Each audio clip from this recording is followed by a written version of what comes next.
स्वागत है आपका हमारे YouTube चैनल यस जी क्लासेस 247 पर। आज हम पढ़ेंगे क्लास 9th की एक्सरसाइज 1.3 का 6 नंबर सवाल। देखते हैं क्या कहता है। ये कह रहा है P/Q कोष्टक में दिया है Q नॉट इक्वल टू 0, यानी इसका मतलब है Q की जगह आप 0 नहीं रखेंगे।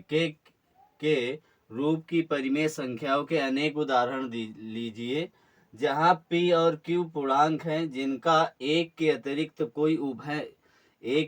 अन्य कोई उभयनिष्ठ गुणनखंड न हो और जिनका दशमलव प्रसार शांत हो।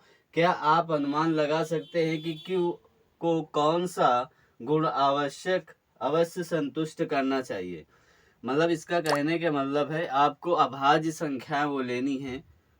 आपने पढ़ रखी थी भाज्य और अभाज्य संख्याएं, यानी अभाज्य वो संख्याएं लेनी है जो एक के अलावा कोई उभयनिष्ठ संख्या ना हो और उनका जो दशमलव प्रसार हो, यानी जो उनको डिवाइड करने के बाद उनका प्रसार हो शांत दशमलव प्रसार हो, यानी शांत आपने पढ़ा था, यानी कुछ अंकों के दशमलव के कुछ अंकों के बाद वो पूर्णतः विभाजित हो जाए, वो शांत दशमलव प्रसार होती है।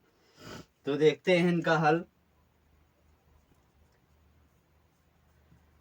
पहला है जैसे हम ले लें 2/5।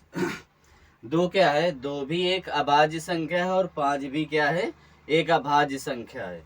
तो इसको जब हम सॉल्व करेंगे यानी दशमलव लगाएंगे, 0 लगाएंगे तो यहाँ पर 20 हो जाएगा। 20 को हम 5 से जब डिवाइड करेंगे तो कितना आएगा?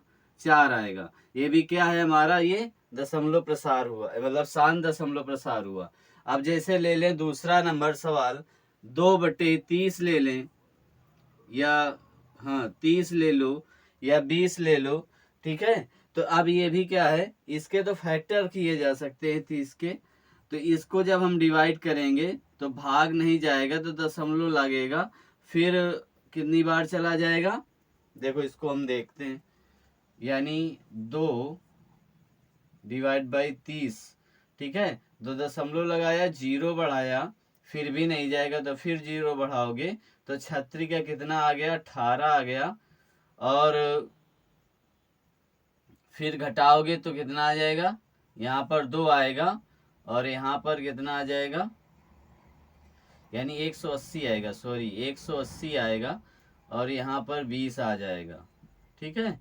तो 20 आएगा, फिर ये 200, यानी एक तरीके से रिपीटेशन इसका बनता चला जाएगा। तो ये शांत दशमलव प्रसार नहीं हो पाएगा। क्या? ये शांत दशमलव प्रसार नहीं आएगा, यानी ये शांत दशमलव प्रसार नहीं बनेगा, यानी ये चलता ही रहेगा, ठीक है। तो ये शांत दशमलव प्रसार नहीं होगा, तो इसको हम इग्नोर करते हैं। अब अगला देखते हैं, जैसे मान लो 11/5 लिख देते हैं। क्या? 11/5, 11 भी एक के अलावा दूसरा इस पे गुणज नहीं है और 5 भी एक के अलावा इसका दूसरा गुणज नहीं है। तो इसको जब हम डिवाइड करेंगे तो देखो कितनी बार जाएगा? 5 दूनी 10, फिर ये कितना बचा? 0.2। ये भी क्या है? शांत दशमलव प्रसार है, ठीक है।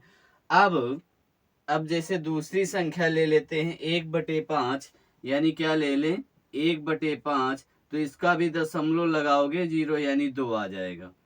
5 दूनी 10 आ जाएगा, ठीक है। अब जैसे 1/3 ले लेते हैं, तो 1/3 में देखो क्या आएगा? दशमलव लगाओगे, 0 बढ़ाओगे, यानी 3 आता ही रहेगा हरदम, जब तक आप चाहोगे तब तक आता रहेगा। तो ये क्या है? शांत दशमलव प्रसार की श्रेणी में नहीं आता, ठीक है ना। ये शांत दशमलव प्रसार की श्रेणी में नहीं आता। तो इससे आपको ये साबित हुआ कि मतलब ये एक अच्छा और उदाहरण ले लेते हैं, एक और ले लेते हैं। वो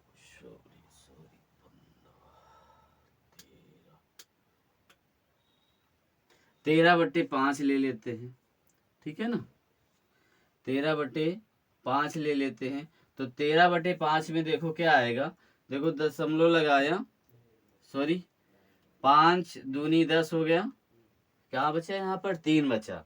3 बचा और 3 के बजने में दशमलव लगाओगे, 0 बढ़ाओगे तो कितना बन जाएगा? 30 बन जाएगा। 30 बन जाएगा तो ये आ जाएगा 56 30, यानी कितना हो गया, ये डिवाइड हो गया। अब देखो ये 5 से डिवाइड हो रहा है, ठीक है। अब हम लेते हैं कोई संख्या 2 से डिवाइड, यानी 11/2, या हम ले लें 17, क्या है हमारी अभाज्य संख्या है, इससे हम 2 को डिवाइड करते हैं, ठीक है ना। 2 से डिवाइड करोगे तो ये देखो कितनी बार चला जाएगा, 8 बार। इसमें कितना बचा, 1 बचा, 8 दूनी 16, 1 बचा, दशमलव लगा, 0 बढ़ा है तो ये 5 बार जाएगा, ठीक है। यानी ये जो संख्याएं जितनी आपने देखी ये सब है शांत दशमलव प्रसार के लिए। अब इसने क्या बोला है, क्या आप अनुमान लगा सकते हैं कि क्यू को कौन सा गुण अवश्य संतुष्ट करना चाहिए, कौन सा गुण, यानी उसके हर में। आप देखो यहाँ पर हर कितना है, 5 है, यहाँ पर भी 5 है, यहाँ पर 2 है, यानी हर पर 2 का गुणज आना चाहिए या 5 का गुणज आना चाहिए, या 2 5 के गुणज आएंगे तो वो शांत दशमलव प्रसार होगा। और जिनमें इनका 5 और 2 का गुणज नहीं आता वो अशांत दशमलव प्रसार होते हैं, ठीक है। अब मान लो यहाँ पर हम 4 लिख दें तब भी ये कट जाएगा, डिवाइड हो जाएगा। और यदि यहाँ पर हम 10 लिख दें तो भी ये डिवाइड हो जाएगा। तो यहाँ पर हम कोई भी संख्या ले, जैसे अब देखो इसी को हम ले लें, कोई भी संख्या अभाज्य ही ले लें, तो यानी अभाज्य 13 आ गया, इसको हम 4 से डिवाइड करेंगे। यदि 2 का गुणज है, इसको मान लो हम गुणज के हिसाब से 10 से डिवाइड करो तो साफ साफ नजर आता है, दशमलव लग जाएगा, ये क्या हो गई, शांत दशमलव प्रसार हो गया, ठीक है ना। तो इस तरीके से आपने ये सवाल देखा, यानी जिसपे, यानी क्यू यानी हर, यानी इस पे यदि गुणज उसका 5 या 2 आता है तो वो क्या कहलाते हैं, वो शांत दशमलव प्रसार होता है। अभाज्य संख्या हो या ना भाज्य संख्या हो, जब भी वो शांत दशमलव प्रसार ही बन के निकलता है, ठीक है। तो अगला सवाल देखते हैं, नेक्स्ट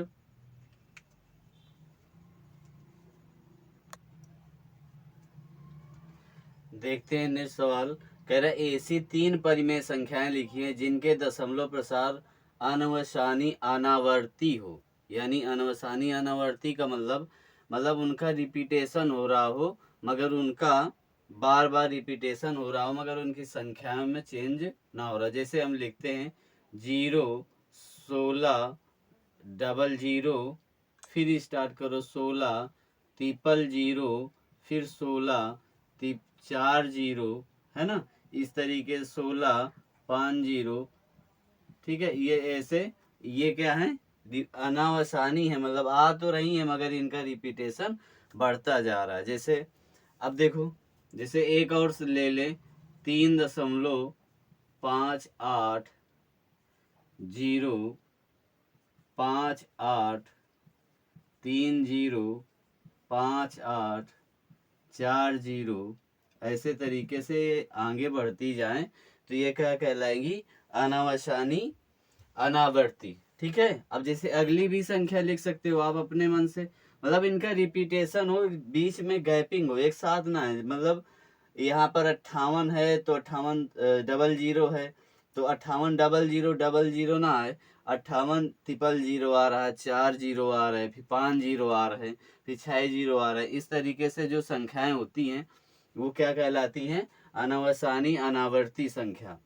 अब देखो जैसे इसको हम ले लें 17 1, फिर 1 0, फिर 17 1 2 0, फिर 17 1 3 0, फिर 17 1 4 0, है ना। इसी तरीके से बढ़ती चली जाती हैं। ये कौन सी संख्याएं कहलाती हैं, अनावर्ती अनवसानी अनावर्ती संख्या है। हमको क्या करना था, 3 परिमेय संख्याओं को हमको दशमलव प्रसार देना था, जो हमने 3 संख्याओं का दशमलव प्रसार दे दिया। अगला देखते हैं सवाल,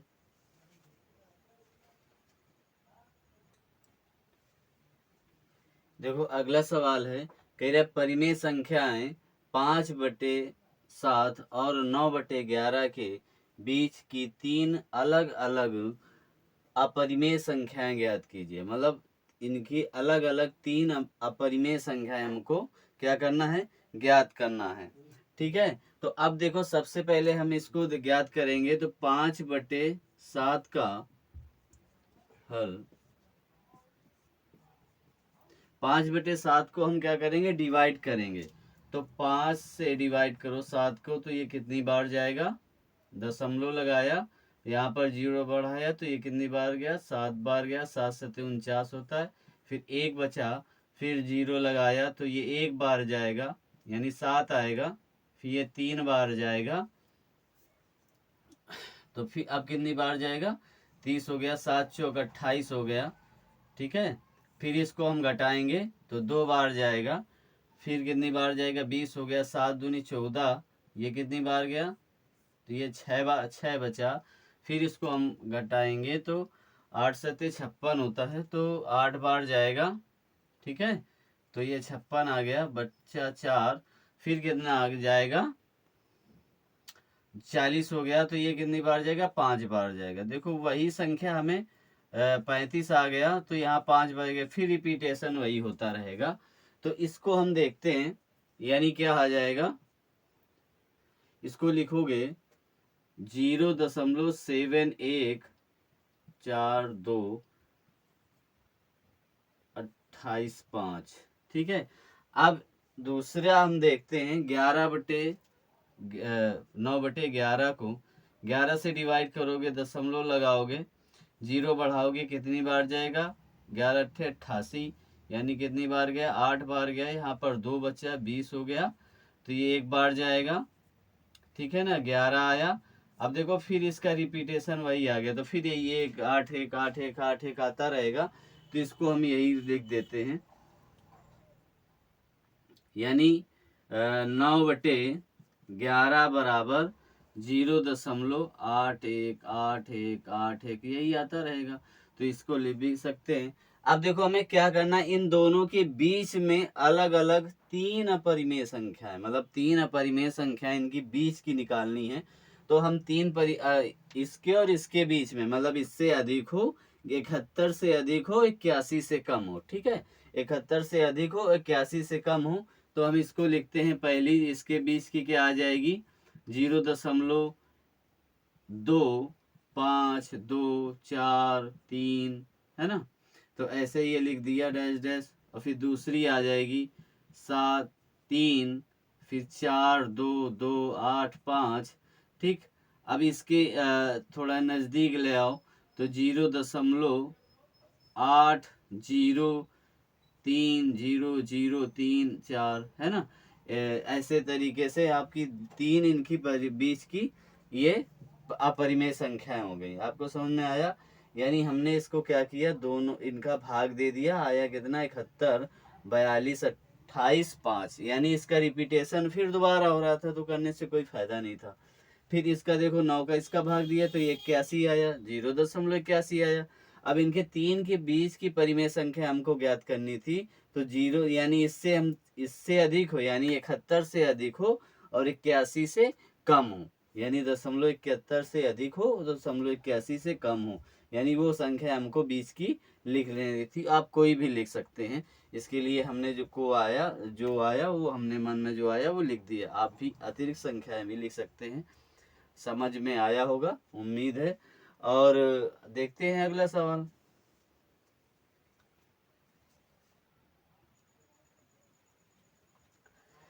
देखो नेक्स्ट सवाल देखते हैं, आपका चैप्टर 1.3 का लास्ट सवाल, 9th नंबर। इस पे क्या बोला गया है, बताइए कि निम्नलिखित संख्याओं में कौन कौन संख्याएं परिमेय संख्या है और कौन कौन अपरिमेय संख्या है। मतलब हमको ये 5 सवाल दिए गए हैं, इनमें ये बताना है कि कौन सी परिमेय है और कौन सी अपरिमेय है। सबसे पहले कुछ टॉपिक हम देखते हैं, यानी जो शांत दशमलव प्रसार होता है, यानी वो कहलाती है परिमेय संख्या, ठीक है। यानी जो शांत दशमलव प्रसार होगा, शांत का आपने पढ़ चुके हैं, यानी भाग दें तो कुछ संख्याओं के बाद वो पूर्णतः विभाजित हो जाए, वो शांत दशमलव प्रसार होती हैं, और शांत दशमलव प्रसार हमारी परिमेय संख्याएं कहलाती हैं, ठीक है। अब आता है अशांत आवर्ती। अशांत आवर्ती, ये मतलब अशांत हो मगर क्या हो, आवर्ती हो, वो इस पे क्या आती है, परिमेय संख्याएं क्या होती हैं, अशांत आवर्ती का मतलब अशांत है, मतलब चलती जाती है, रिपीटेशन होता जाता है। यानी मान लो दशमलव के बाद आ रहा हो, यानी दशमलव 3 4 5 3 4 5, सॉरी यहाँ पर आपको दिख नहीं रहा होगा, 3.345 3 4 5 3 4 5, ये क्या है, अशांत अनावर्ती है, मतलब अशांत आवर्ती है, यानी इसका रिपीटेशन होता जा रहा है, मगर 3 4 5 3 4 5 3 4 5 का बार बार आ रहा है वही संख्याएं, तो ऐसी भी संख्याएं क्या कहलाती हैं, परिमेय संख्याएं कहलाती हैं। ऐसी भी संख्या क्या कहलाती हैं, परिमेय संख्याएं कहलाती हैं। ठीक है। और अशांत अनवसानी, क्या, अशांत अवनशानी, ये संख्याएं कौन सी कहलाती हैं, अपरिमेय संख्या कहलाती है। कौन सी संख्या कहलाती है, अपरिमेय संख्या कहलाती है। अशांत अवनशानी का मतलब होता है कोई भी संख्या रिपीट तो हो रही है मगर उनका क्रम बदलता जा रहा है, जैसे 0.2301, फिर आ जाए 2 3 001 2 3 001, तो ये संख्या क्या कहलाएंगी, अपरिमेय संख्या कहलाएंगी। देखो बदल तो रहा है मगर बीच में जीरो ऐड होते जा रहे हैं। ठीक है, तो ये भी संख्याएं क्या कहलाएंगी, ये संख्या कहलाएंगी अपरिमेय संख्याएं। ठीक है, आपको समझ में आया होगा परिमेय संख्या अपरिमेय संख्या किसको कहते हैं। देखो इसी को हम देखते हैं, इससे देखते हैं ये सवाल। अब देखो ये √23 लिखा हुआ, √23 आपको मालूम है इसका हम वर्गमूल नहीं निकाल सकते, √23 का वर्गमूल नहीं निकाल सकते, तो ये क्या कहलाएगी, अपरिमेय संख्या हो जाएगी। ये आपकी कौन सी संख्या हो जाएगी, अपरिमेय संख्या हो जाएगी। ठीक है, ये संख्या आपकी क्या हो जाएगी, अपरिमेय संख्या हो जाएगी। अब देखो 225 किसका वर्गमूल होता है, मतलब इसका वर्गमूल क्या आएगा, 15 आएगा। कितना, 15 आएगा। 15 आपकी ये परिमेय संख्या आएगी। कौन सी संख्या, परिमेय संख्या आएगी। ठीक है, आपकी 15 क्या होगी, ये परिमेय संख्या, पूर्ण संख्या है। देखो आपको बताया था परिमेय संख्या वो संख्याएं होती हैं जिनकी घात पूर्ण हो। ठीक है ना। अब देखो √23 है कि उसकी घात 1/2 है। आप 23 क्या है, एक अभाज्य संख्या भी है, यानी अंडर रूट के अंदर ये लिखा भी है, ऊपर से अभाज्य भी है, यानी डबल प्रॉब्लम, तो ये भी तो आएगा नहीं। ठीक है, अब जिसको इस √225 है तो इसका 12 का स्क्वायर क्या होता है, 225, यानी इसका 225 का वर्गमूल 15 आ जाएगा। ये हमारी क्या हो जाएगी, परिमेय संख्या। अब देखो ये क्या है, 0.3736 है। ये आपको पहले ही बताया, यदि शांत परिमेय है यानी दशमलव के बाद कुछ अंकों के बाद वो पूर्णता कट जाती है, तो वो संख्याएं कौन सी संख्या कहलाती हैं, परिमेय संख्याएं कहलाती हैं। ये संख्याएं क्या कहलाती हैं, परिमेय संख्याएं कहलाती हैं। अब देखो चौथा नंबर में दे रहा है 478, यानी रिपीटेशन हो रहा है इसका, यानी ये हम सीधे कह दें इसको, ये हटा दें या इसे लिखना रहने दो, यानी इसके हम आगे ऐसे लिख दें कि इसका मतलब होता है 7.478 की बार, है ना, यानी इसका रिपीटेशन हो रहा है। तो आपने क्या पढ़ा, अशांत अनावर्ती, मतलब अशांत है मगर आवृत्ति हो रही है, आवर्ती हो रही है, मतलब बार बार वही चीजें आ रही हैं, तो वो संख्या क्या कहलाएंगी, हमारी परिमेय संख्या कहलाएगी। ठीक है ना, ये क्या कहलाएंगी, परिमेय संख्या कहलाएंगी। ठीक है, अब देखें लास्ट सवाल, यानी लिखा है 1.101001001 यानी देखो बीच में क्या बनता जा रहा है, जीरो की गैपिंग आ रही है और संख्याएं तो वही हैं। तो आपने क्या, ये कौन सी अशांत अनवसानी आवृत्ति हो गई, तो ये आपका क्या कहलाएगा, ये आपकी अपरिमेय संख्या हो जाएंगी। ठीक है, ये आपकी अपरिमेय संख्याएं हो जाएंगी। ठीक है, आपने इस चैप्टर में क्या पढ़ा, यानी आपने देखा परिमेय संख्याएं और परिमेय संख्याएं, शांत दशमलव प्रसार, अशांत दशमलव प्रसार, अनवसानी आवृत्ति, मतलब इस चैप्टर में आपने कुछ सीखा, तो वो क्या, परिमेय संख्याएं और परिमेय संख्याएं, शांत दशमलव प्रसार, अशांत दशमलव प्रसार, और आवृत्ति, अशांत आवृत्ति, अशांत अनवसानी आवृत्ति। ठीक है ना, और कुछ परिमेय संख्याओं के बारे में। तो आपको ये चैप्टर और ये लेसन 1.3 जैसा भी लगा हो कमेंट में लिखें। धन्यवाद। यदि वीडियो अच्छा लगा हो तो लाइक करें और सब्सक्राइब करें। और आगे अपने मित्रों को भी पहुंचाएं ताकि उनका भी कुछ भला हो सके, उनको भी कुछ ज्ञान मिल सके। और ज़्यादा से ज़्यादा शेयर करें, सब्सक्राइब करें और इस चैनल को आगे बढ़ाएं। धन्यवाद।